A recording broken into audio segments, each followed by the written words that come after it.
तो स्वागत है भाई कुमार आलोक दीक्षित का कि वो हिंदी राष्ट्रभाषा के विषय पे अपने कुछ विचार रखें। पखवाड़े में तो रहते हैं, राजभाषा का जो पखवाड़ा मनाया जाता है बैंक में, उसमें तो आइए स्वागत। आप सभी मंचासीन जो त्रिपाठी जी हैं, वाजपेयी जी को बहुत बहुत नमस्कार, और आप सभी श्रोता को बहुत बहुत धन्यवाद। जो महोदय कह रहे थे वो सही बिल्कुल कह रहे थे, मैं पूरी बातों से सहमत हूँ। क्या हुआ कि जब हमारा भारत देश आज़ाद हुआ था 47 में, तो उसमें नियम कानून बने, उस समय संविधान सभा बनी। संविधान सभा में 14 सितंबर 1949 को ये निर्णय लिया गया कि हिंदी को राजभाषा घोषित किया जाए, और राजभाषा ही रह गई। सर ने जो कही थी कि आप 370 लागू कर सकते हैं, नोटबंदी कर सकते हैं, ये मेरा व्यक्तिगत विचार है। तो अगर आप चाहें तो कुछ भी कर सकते हैं। और राजभाषा एक ऐसी भाषा है कि हिंदी, देखो हम हिंदुस्तान में रहते हैं, ये हमारी भाषा है। और भाषा आप देखते हैं, आप वहाँ बैठे हैं, मैं यहाँ बैठा हूँ, ऐसा है कि मैं आपसे ना भी बोलूँ और शब्दों को मैं बोलूँगा आप समझ जाएंगे। तो भाषाएं हैं, मातृभाषा है, क्षेत्रीय भाषा है, लेकिन एक राष्ट्रभाषा होना अति आवश्यक है। जो राष्ट्रीय प्रतीक है, हम कह सके जैसे कि हमारी ये राष्ट्रभाषा है। दूसरी बात पे हम आते हैं कि हम लोग इंग्लिश को बढ़ावा देते हैं, अपनी भाषा को भी नहीं देते हैं। आप यूपी में हैं, हम नहीं कह सकते कि हमारी राजभाषा हिंदी है, यहाँ भी नहीं कह सकते। हिंदी से ज़्यादा लोग इंग्लिश बोलते हैं। दूसरा क्वेश्चन था कि आप कॉमर्स है, XYZ जो भी है, आप आमदनी का जरिया तो खोलिए। आप बोलिए कि हिंदी के इसमें साहित्य के 20 लड़के भर्ती होंगे, आप परीक्षा लीजिए। भाई क्यों नहीं पढ़ेगा? जब हमारे गांव, मैं गांव से हूँ, मेरे गांव से जितने बच्चे आए वो इंग्लिश पढ़ने के लिए जाते हैं। 70% स्कूल हिंदी मीडियम हैं, वो भी लिखते हैं इंग्लिश मीडियम, क्योंकि वो प्राउड फील करते हैं। हम भी अपने बच्चों को गर्व फील करते हैं कि हमारा बच्चा इंग्लिश मीडियम में पढ़ता है। हम बताते खुशी महसूस कर रहे हैं कि हमारा बच्चा इंग्लिश मीडियम में DPS स्कूल में है। तो ये सब मानसिकताएं हमें आपको बदलनी पड़ेगी।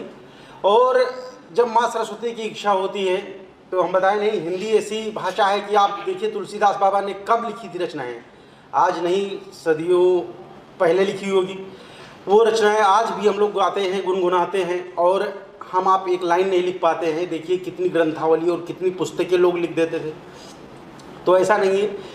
आप, मेरा जो मानना है, वक्ता के बजाय अगर हम लोग वक्ता बनेंगे और कोशिशें करेंगे, सब कुछ संभव है। असंभव कुछ नहीं है जीवन में। जैसा कि हमारे त्रिपाठी जी बहुत मेहनत करते हैं, मैं देखता रहता हूँ।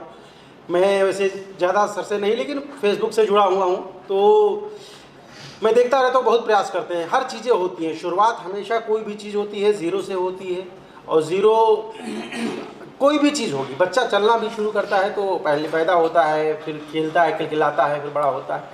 तो हार नहीं मानना है हमें, अपने अपने कार्यों को आगे बढ़ाते रहना है। थोड़ा समय कम है, बाकी कभी इस मौका मिलेगा तो हम बिल्कुल आप लोगों के समक्ष प्रस्तुत करेंगे। बहुत बहुत धन्यवाद। पुनः मंच पर विराजमान आप सभी को बहुत बहुत धन्यवाद। आप सभी श्रोतागणों को बहुत बहुत प्रणाम। जैसा कि हम लोग जानते हैं, तो मैंने कुछ लाइनें इसलिए लिखा क्योंकि क्या है कि समय भी जल्दी, लड्डू गोपाल की हम लोग पूजा कर रहे थे, घर घर में लड्डू गोपाल हैं। तो मैं घर से बाहर निकला तो एक बूढ़ी माँ मिली। हमने कहा, माता जी आप कहाँ रहती हो? उन्होंने कहा कि मैं कहीं वृद्धाश्रम में रहती हूँ। हमने कहा बच्चे कितने हैं? उन्होंने कहा 3 बच्चे हैं। हमने कहा क्या करते हैं? उन्होंने कहा कि एक बच्चा मेरा IAS है, और एक बच्चा मेरा कहीं US है, कहीं PCS है, जो भी है। मैंने कहा अंतोगत आपकी सिचुएशन का है? उन्होंने कहा वृद्धाश्रम में है।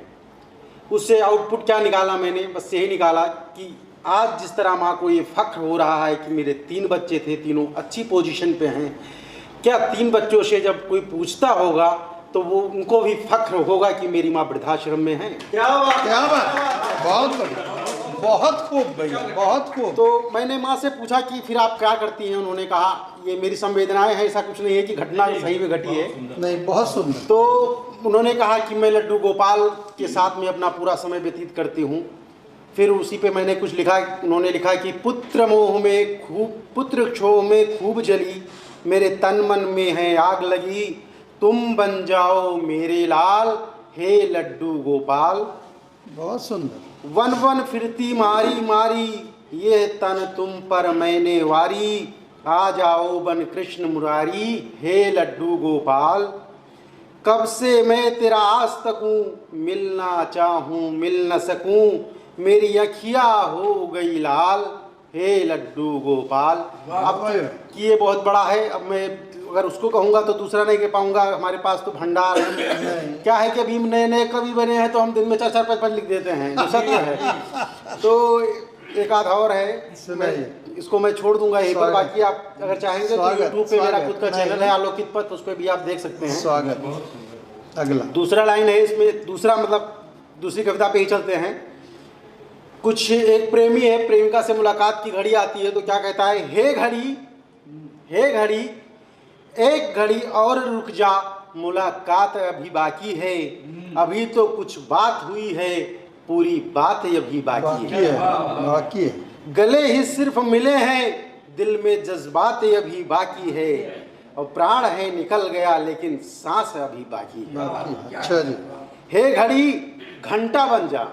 अच्छा, जिस तरह हमें भी इंतजार है, थोड़ा 5 मिनट का 10 मिनट हो जाए। हे घड़ी घंटा बन जा, तुझ पर अभी आस एक बाकी है। अच्छा, बस एक लाइन और लूंगा, क्योंकि मैं मोटिवेशनल थोड़ा ज़्यादा लिखता हूँ, मोटिवेशनल स्पीकर भी हूँ, तो इसलिए मैं एक और मोटिवेशनल संबंधित बताइए। जब जब मैं टूटता हूँ बहुत निखरता हूँ, मैं वो नहीं हूँ जो टूटने पर बिखरता हूँ। क्या बात है, क्या बात है। पत्थर पत्थर की बात है, एक घिस कर मूर्ति बन जाती है, दूसरा घिस कर चंदन माथे पर लग जाती है। वाह वाह। बिना घिसे वो पत्थर कीचड़ों में पड़ा रह जाता है, और घिसने के बाद वही पत्थर मंदिर में मूर्ति बन जाता है। बहुत सुंदर, बहुत बहुत धन्यवाद। समय नहीं लेंगे सुनाने तो बहुत सुंदर। नहीं, सही।